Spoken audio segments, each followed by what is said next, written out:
कि monster waiter है और उसने मेरे जरिए तुम्हें फंसाया है। वो उसकी एक नहीं सुनता, कह देता है इस सारी मुसीबत की जड़ तुम हो। अगर तुम ये एकेडमी छोड़ के चली जाओगी तो कुछ भी गलत नहीं होगा। ये बात सुनने के बाद वो एक सेकंड भी नहीं रुकती और यहाँ से चली जाती है। वो अपने कमरे में आकर अपना सारा सामान पैक करती है, जिसके बाद वो सभी से आखिरी मुलाकात करती है। सबसे आखिर में वो अपने दोस्त से मिलने हॉस्पिटल में जाती है। कहती है मैं तो जा रही हूँ, तुम अपना ख्याल रखना और हाँ बाहर मत निकलना, बाहर मॉन्स्टर हो सकता है। और उस दिन गुफा में धमाका करने वाला और कोई नहीं बल्कि प्रिंसिपल ही थी। जिस पर वो कहता है नहीं, धमाका करने वाले के जूते लाल थे, जबकि प्रिंसिपल कभी भी लाल जूते नहीं पहनती। ये बात सुनकर वेनेस्डे को पता चल जाता है कि असली कातिल कौन है। वो अपनी उसी टीचर के पास जाती है जिसे सब पसंद करते थे और कहती है बाकी लोग तो बिला वजह मारे गए हैं, जबकि असली कातिल तो तुम ही हो। तुमने ही वेटर को अपने कंट्रोल में करके उसे मॉन्स्टर बनाया और धीरे धीरे उसे अपना गुलाम बना लिया। अपने इशारों पर नचाकर लोगों को उसके जरिए मरवाया। तभी यहाँ वेटर भी आ जाता है, जिसे वो टीचर कहती है जल्दी करो, वेनेस्डे को मार दो। लेकिन दरअसल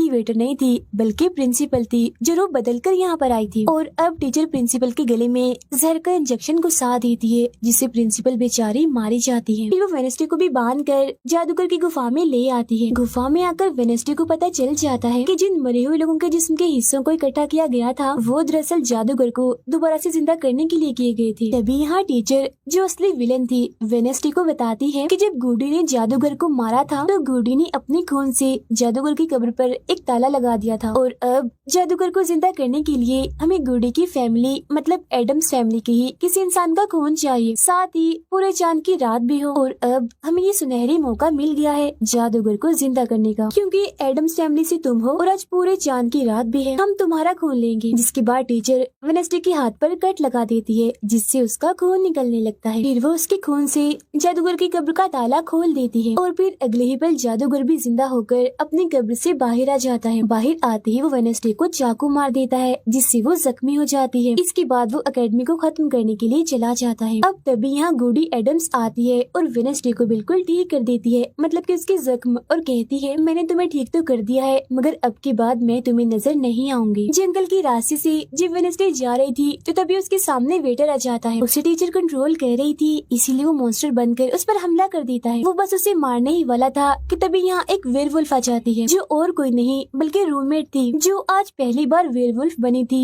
वो भी सिर्फ वेनेस्डे को बचाने के लिए। यहाँ वेयरवुल्फ और मॉन्स्टर के बीच काफी खतरनाक लड़ाई होती है, जिसमें वेयरवुल्फ मॉन्स्टर पर भारी पड़ रही थी और उसे काफी मारती है, अच्छा मजा चखाती है। इसके बाद वेनेस्डे जादूगर से लड़ने उसे रोकने के लिए अकेडमी में आ जाती है, जहाँ वेनेस्डे को बचाने के लिए जेवियर पहुँच जाता है। अब जैसे जादूगर जेवियर को मारने वाला था तो तभी सामने वेनेस्डे आ गई थी और वो बेचारी खुद जख्मी हो जाती है, मगर फिर भी वो जेवियर को कहती है कि तुम यहाँ से जाओ और बाकी अकेडमी वालों को बाहर निकालो, क्योंकि ये हम जैसे आउटकास्ट के लोगों को नहीं छोड़ेगा। जिसके बाद वो फिर से खड़ी हो जाती है, उसकी हाथ में तलवार भी थी, जिसकी मदद से वो जादूगर से लड़ती है, मगर जादूगर काफी ताकतवर था, इसीलिए वो उसके सामने नहीं टिक पाती। वो बस उसे मारने ही वाला था कि तभी इधर जेवियर की दोस्त आकर जादूगर का ध्यान भटका देती है, जिस दौरान मौका देकर वेनेस्डे उठती है और तलवार के एक टुकड़े को जादूगर के दिल के आर पार कर देती है, क्योंकि ऐसा उसे गुडी एडम्स ने करने को कहा था। जहाँ जादूगर एक बार फिर से मर जाता है और उन्हें उसका जिस्म जलने लगता है और राख बनकर उठ जाता है। जादूगर के मरते ही यहाँ वो टीचर आ जाती है, जिसके हाथ में गन थी, जिसे वो वेनेस्डे पर तान देती है, क्योंकि वो उसे मारना चाहती है। मगर तभी यहाँ वेनेस्डे का दोस्त भी आ गया था, जिसके पास बहुत सारी मधुमक्खियाँ थी। वो उन सभी मधुमक्खियों को टीचर पर छोड़ देता है, जिससे उसका भी काम तमाम हो जाता है। जब वेनेस्डे अपने मिशन में कामयाब होकर बाहर आती है, जहाँ सारे लोग खड़े थे, तो वो वहाँ अपने रूममेट को भी देखती है, जो अब वेयरवुल्फ से अपने असली रूप में आ गई थी। यहाँ वो दोनों पहली बार गले मिलती हैं, मगर हैरत अब वेनेस्डे को